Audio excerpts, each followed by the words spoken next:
content generation and bias concerns, Grok has faced criticism for producing controversial and at times offensive content. Notably, it has made inflammatory statements about political figures and propagated misinformation during elections.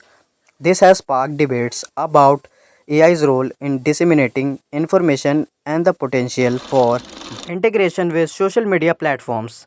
By accessing real time data from X, formerly Twitter, Grok provides up to date responses but also raises concerns about unchecked AI generated content spreading misinformation. Experts warn that this integration legal and ethical accountability.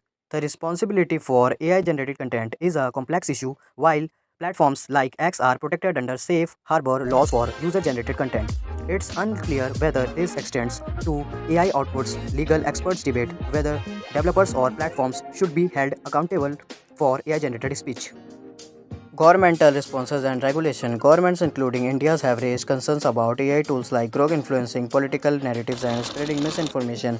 This has led to discussion about the need for AI specific regulation to balance innovation with ethical consultation and free speech protections.